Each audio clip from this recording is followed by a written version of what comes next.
I think at the age of 15, I remember I decided this is what I want to do with my life. 45 students when I was 19. In my early years, I already started teaching, and I found out that I really love to get people enthusiastic about something that I was enthusiastic about. Until I decided, okay, now I have to, pass on the school to somebody else, and now I have to focus on touring because I became an international musician with international contacts, and that means that if the phone rings, you have to say yes.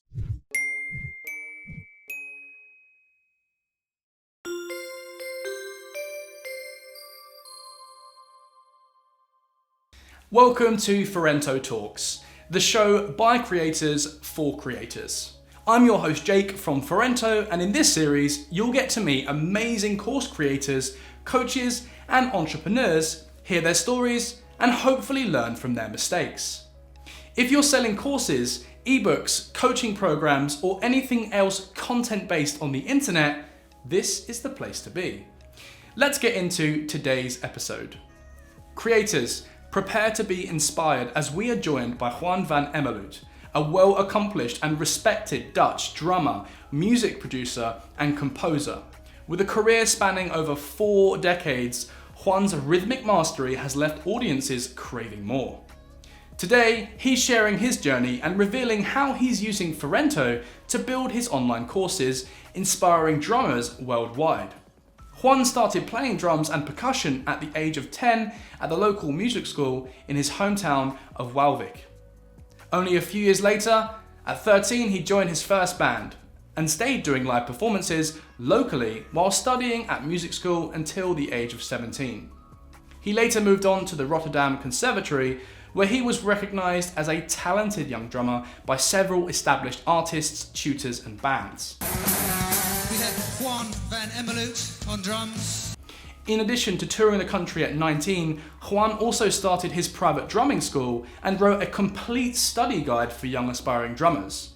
And from 2003 to 2013, he was teaching at the Conservatorium in Rotterdam. Today, Juan is the CEO and founder of the Groove Impact Academy, where he teaches and coaches on a monthly basis in Arnhem.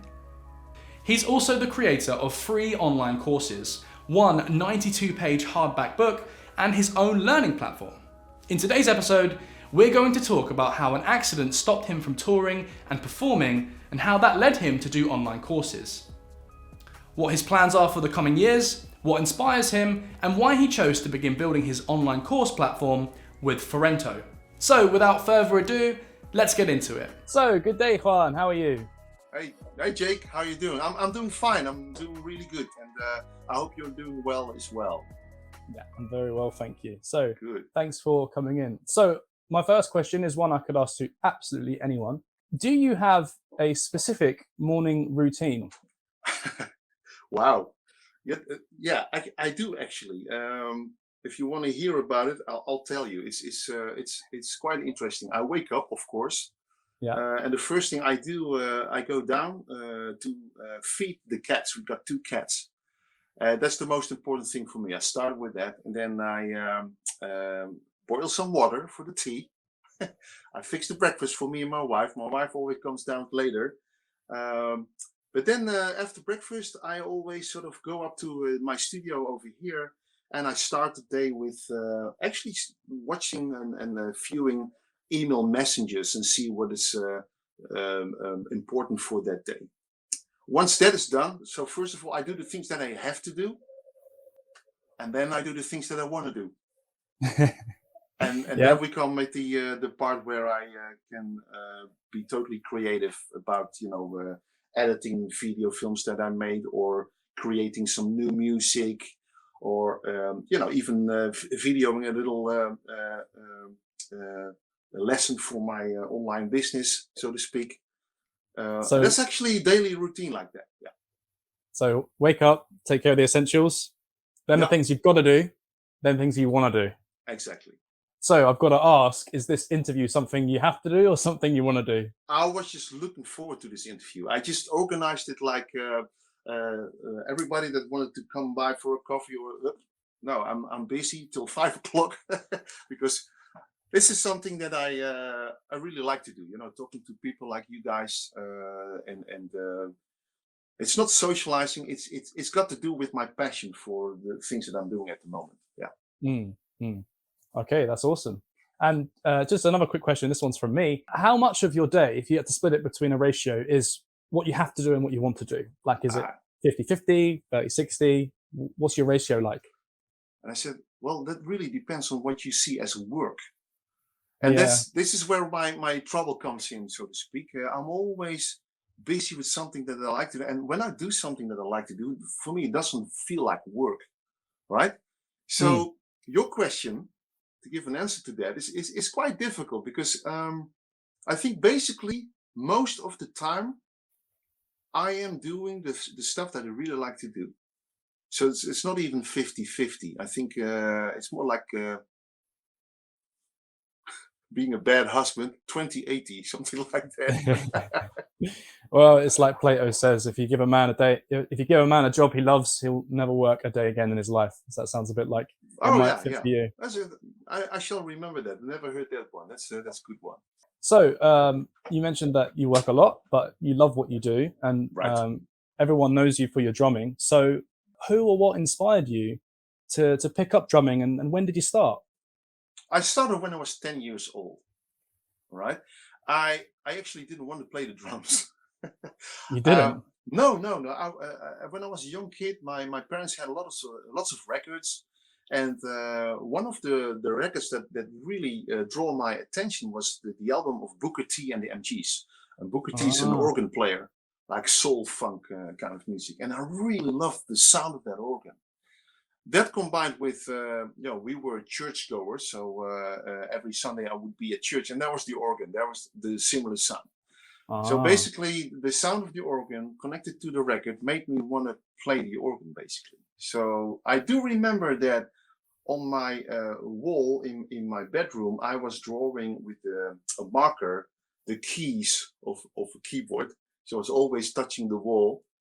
And it was actually my mother who said, well, first of all, when you go to the music school, which you have to do, because I want you to go there, she said, you start with the drumming lessons. And I was like, drumming lessons? I don't want to play drums. I want to play organ. No, first do the drumming lessons and then we'll see. And why drums? That's such an unusual instrument to want to push your child towards if they want to learn something like the organ, which every parent would love their kid to learn. yeah, What exactly. was the thinking there? Well, I found out about it because I asked my mom, of course, and she said, well, first of all, you have to know my mom was a great dancer. She was doing jazz ballet and Ah, stuff like that. So there you got the rhythm. My older brother played the piano already. So probably at that moment I didn't realize that, but she thought, well, it's nicer to have a family band, and if you play organ, piano, yeah. almost the same. So she was trying to get a band together. Well, later on, I found out the truth. I was kind of a hectic little guy, always occupying the room, very dominant, crazy energy, always alive, waking up, blah, blah, blah, starting. And she thought that guy should be playing the drums because he has to get rid of his energy. So that was Ah, actually the basic thought that she had. And yeah, and then I started. I didn't start playing the drums. I started playing marching drums, like snare drum only. like the one on your hip that you. Well, it was on the stand because I remember that the music school I went to, it was old fashioned. They didn't have a proper drum set. There was classical music all the way. So I had to study for 2 years the snare drum only, classical stuff. And I thought, well, let me just do this. And then after that, I can play the organ. So you were putting your time in. Exactly, and I'm grateful for that because therefore I got a great snare drum technique. But when the first drum set came, because the music school had the money to buy a drum set, I was blown away about this instrument because I was actually sitting inside the instrument. I was a little guy, I was not that tall, and then the hi-hat, the two cymbals that you have to use with a pedal, you play with a pedal, was bouncing up and down. There was the bass drum with the beater. There was the snare drum in the middle. There was the tom-toms. There was the ride cymbals. And I was so impressed by touching this instrument and how much of influence you had on the dynamics of it and the sounds. And then I got blown away by the instrument. And then from that moment on, I knew this is going to be my instrument. I was 12 years old when I decided this is it. I need to play the drum set. I bet for a young man with a lot of energy, having an instrument that was so physical, in the sense that, like you said, every limb that you have is used as a drummer, right? You've got your left foot on the hi-hat, you've got your right foot on the bass drum. You're using both your hands all over the top of the kit. So you've got so much ability for expression, almost like a piano, right? Almost like a piano, and even more, because you use your feet also. And I have to say that in the beginning, I was trying to figure out the instrument, because you have to actually, a drum set is a combination of many instruments. Because if you look at the drum set as a set that you put together, it's like a bass drum. Normally you play with the hand, you sort of hit it with one hand or two hands, and there's the snare drum, the marching drum, and there's the hi-hat. It's like ching ching, those cymbals. And now you have to be able to play that as being one person playing like 4 instruments basically. That's at the same time. But that really helped me to coordinate and get my brain a little bit like more focused on doing something, because I probably, nobody told me before, but probably I was one of those, what is it, ADHD guys, very hectic, all over the place, no focus. And now, because of learning that instrument, the drum set, and being able to focus on something and put it together, it really helped to give my brain a little bit more focusing on one thing only. So it sounds like drums really helped you personally and mentally. Yes. Yeah. When did it start helping you professionally? When did it become more than something that you did as a kid that you enjoyed, and something that you could start paying the bills with? Explain that transition for me if you can. Yeah, I will. I think that it always has been a hobby until I became 15. I think at the age of 15, I remember I decided this is what I want to do with my life. I want to become a professional drummer. So first of all, there's the vision. So you set the goal. I also remember the reason for it.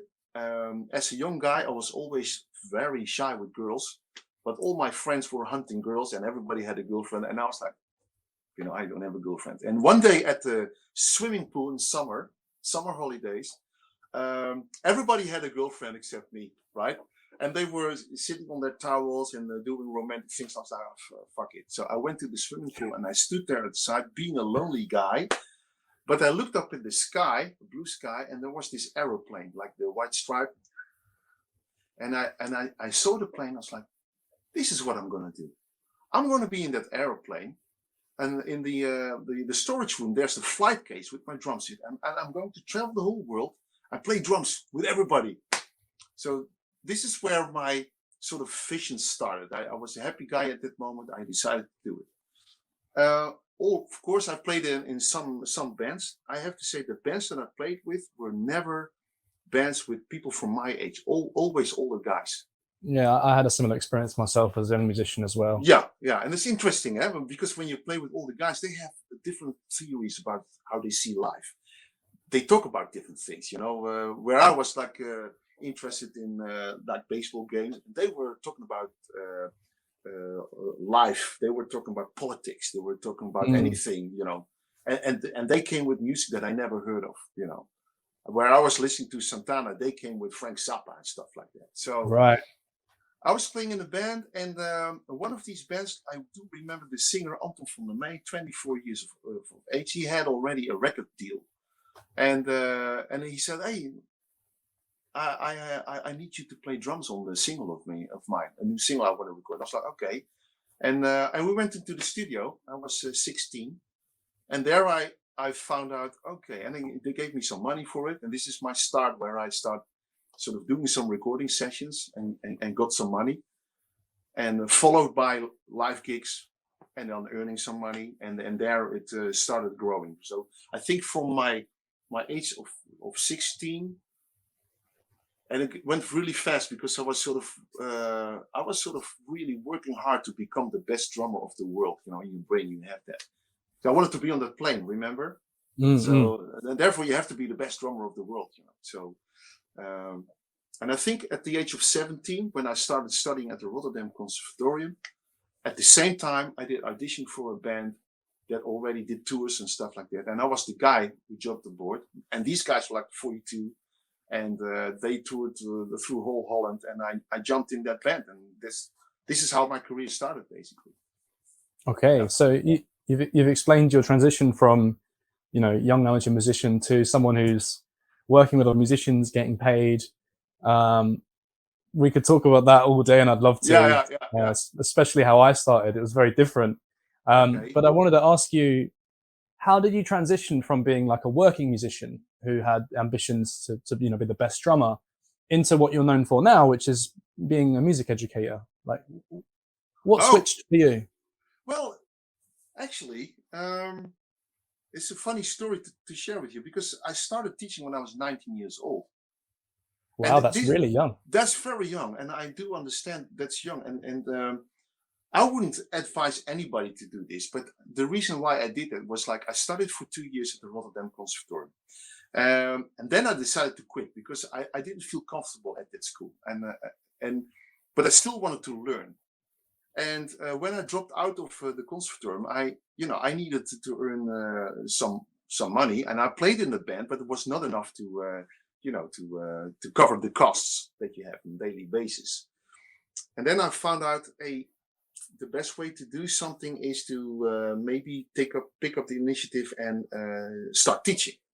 Because when I start teaching, I thought I have to make a program, so I will learn how to make a program, and at the same time, I can use the time to study myself and making progress. In my early years, I already started teaching, and I found out that I really love to get people enthusiastic about something that I was enthusiastic about. So, like, it felt like, hey, you can do this too. Come on, man, let's hop on board. You're sharing that passion. Sharing passion. I had 45 students when I was 19. I worked up from 0 to 45 in 1.5 years, I remember. And I kept the school even during my career as a drummer for 12 years, until I decided, okay, now I have to pass on the school to somebody else, and now I have to focus on touring, because I became an international musician with international contacts. And that means that if the phone rings, you have to say yes, and you can't say, oh, I can't do it because I have to teach. So that's how it went, basically. No, that sounds great. I also tried my hand at teaching, not music, but I was teaching history for a while in British secondary schools or high schools, which didn't work for me. But it was the same experience. Like, it's just about what gets you up is trying to share that passion. Right. But the kids I was teaching didn't have the passion for history and weren't going to for a while. So I walked away from that one. I can totally understand it, because at some point I tried everything, of course. At some point, the school asked me to become a teacher for class, and I said, well, I just want to do one day and see how it goes. And I decided this is not for me. If the people I talk with don't have any interest in what I'm doing, what I'm passionate about, it will suck away my energy. Yeah, it's really draining. Yeah. But it seems for you, but good. It's okay. It's worked out just fine. I'm here interviewing you, so clearly life has worked out in the right way. Yeah. So teaching has worked out for you, and now you're rolling out some online courses, right? So can you tell us a bit about that? Who's it for? Yeah, sure. Well, in the past years, I've been doing this my whole life. I've been teaching at the Rotterdam Conservatorium for 13 years. After that, I started my own academy, which I'm running now for more than 11 years, which is great. And what I'm doing online, actually, this is interesting. I found out that the people at the Rotterdam Conservatorium, you teach people they want to make a job, they want to make a living out of playing drums. So, and there also you have to pay attention to what the government wants from you as a teacher, right? There are some rules that you have to obey. And when I stopped doing that and I went to start my own academy, I had a vision about, okay, I don't want to teach only people who want to make a job out of it. I would like to teach and help people and coach people who are passionate about this instrument, drums. And it's a total different approach, because that means that even somebody who plays just a little bit drums, but who wants to make progress and who is enthusiastic about learning something, I can work with. There's no diploma, there's no rules like oh, you're not good enough, I don't want to spend time with you. No, if you don't want to learn, then for me it's like, well, then I don't want to spend time with you. But if you are able to pick up the lessons, and my own academy, you also have to know, I only teach once a month. So I'm not really teaching people weekly on a weekly basis. So basically I'm looking for the people that are capable of occupy themselves with studying, and also people who understand if they don't take the initiative to learn something, they will always get stuck. And I don't have the magic powder for teaching them or something like that. A month's a long time to wait, right? If you haven't gone home and done your homework, that's it. You're not going to make any progress if it's once a month with your drum teacher doing the same things. Yeah. And here comes the difference with what I did on the conservatorium and what I'm doing at the academy.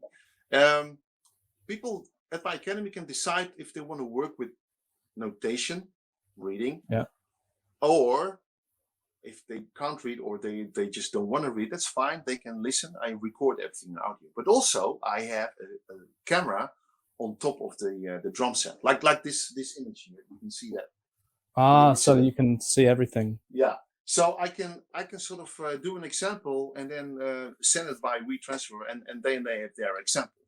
And this actually was a routine that really worked well. I saw the progress in the students, and then I decided, hey, at some point it should be quite handy to teach people with the camera, but with videos and stuff like that. Here I have a little pause. I'm going to rewind a little bit. The years back, I do remember that I think it was, and I have proof of it. I was 21. I was already teaching at my drum school, and this is you like history class, right? You're a history guy. There we go. Do you remember the VHS tapes, the videotapes? I remember them. I was very young at the time, but I've held a couple. There you go. That was when videotape came out. That for me was like, oh, this is great. Now I can videotape my drumming, and I can send it all out of the world. That was the idea. So I just already made a lot of demos with the VHS video. The only downside was, of course, it was quite complex to catch great sound. If you want to tape it, you really have to be prepared, because you cannot quickly edit this. It really has to go one time. And then I think I remember at the age of 21, I did a demo.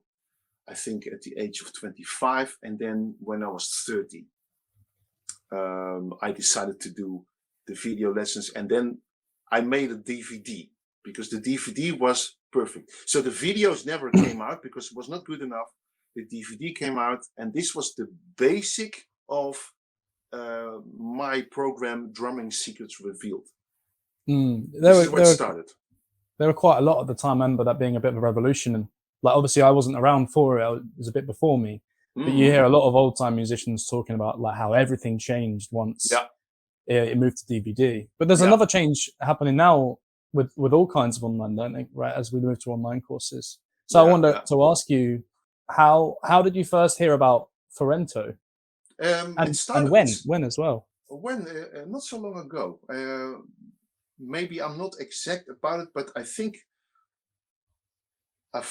wasn't it last year? Somewhere in November. I really have to look it up.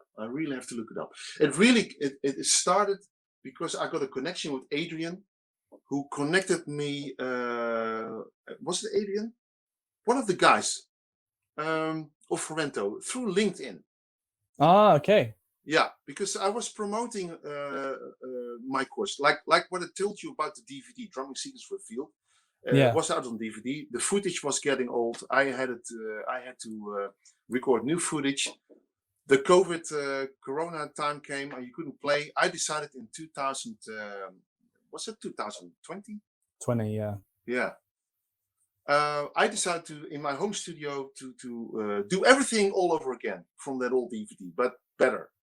So all the lessons I recorded and I explained, and I was teaching from the book. I wrote a book, even brought out a book, and this was my way of spending time in Corona. Not any, couldn't do any tours, so I decided to work on the online business. And then I found out about Kajabi. This is where I started. Right. And that was interesting because I got Kajabi through a guy who said, you should be here. This is a great way for you to offer your online course. Then I found out, wow, this is quite heavy, difficult. And I sort of started to study how to do it. I think after 1.5 years, I decided to stop Kajabi because it was too expensive. I didn't have enough clients. Then I found Udemy because Udemy sounded to me like, oh, this might be the only one. So I put everything on Udemy, stopped with Kajabi, then went on LinkedIn to do some promotion. And then one of the guys of Forento, and I don't know if it was Adrian or somebody else, but they connected me. Hey man, I saw your footage and stuff. You should maybe see a way to look at Forento. And then I just decided to look it up. And then I got really interested in using the platform. So, and I was looking for a platform for my next content because in 2021 was another Corona moment. I started to do a second and a third book. I was like, what the fuck, let's do it. What the bleep. And I made more movies and stuff like that because I love to do it. I love to teach. I love to show things. I love to work together with people, my imaginary friends on the other side of the camera. And this is how I recorded and videotaped all the footage. And then when I got in contact with you guys, I found out it was a lot easier. And me with my creative brain, I just want to put it online. I want to make sure that everything works. And I don't want to have too many troubles and too many choices and stuff like that. And besides that, the personal contact with you guys is amazing. Like I really thought, oh, this is one of those, well, it's fine, it's cheaper, I can do it. But when I had a chat, it was like a personal chat. So, and then we got online and we had a conversation. It's like with Adrian. And I was like, this is a total different group. This is nice. I like this because we're sort of getting in touch with on a personal basis. And this, I think, it gives a little bit of an answer to your question. Yeah. We hear a lot of people talking like that, Forento. So I'm glad you feel the same way. And I was just thinking when you were telling us about how you got started that there were, because I remember 2020, that was a big year for me, and there were two kinds of people in that year. You could have a dive and not have a plan, and just spend 2 years doing nothing, or you had a plan and you just spent the next 2 years executing it. It sounds like so everything.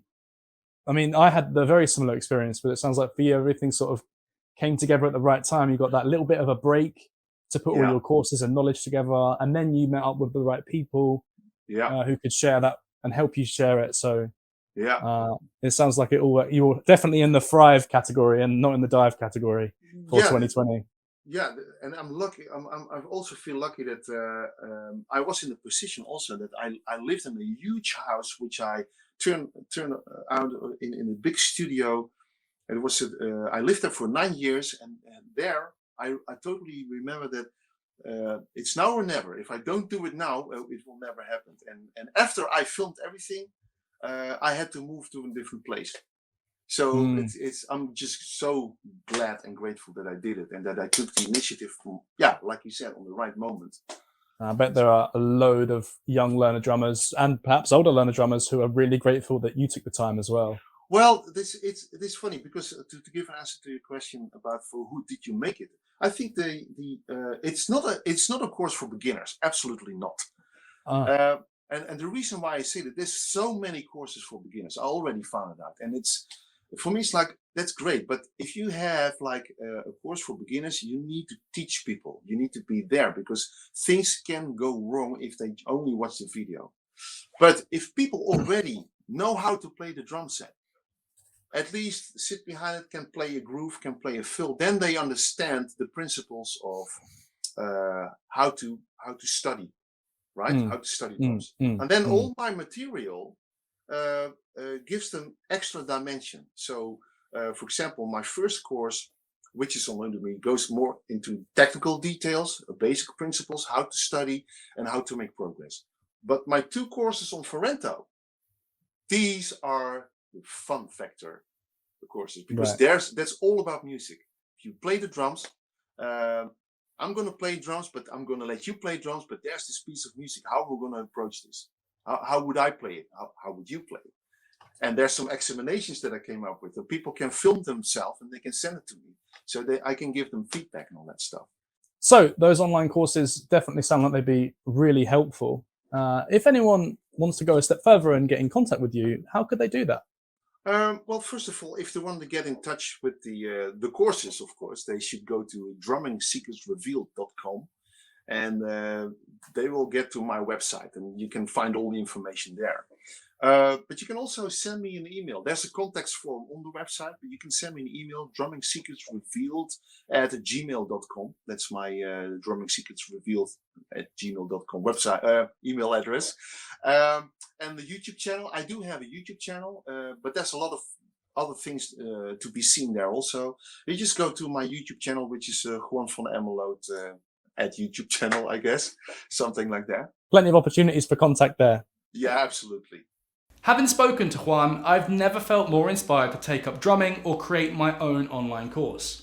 His story is genuinely inspiring from so many different perspectives, and I'm sure he won't stop impressing us anytime soon.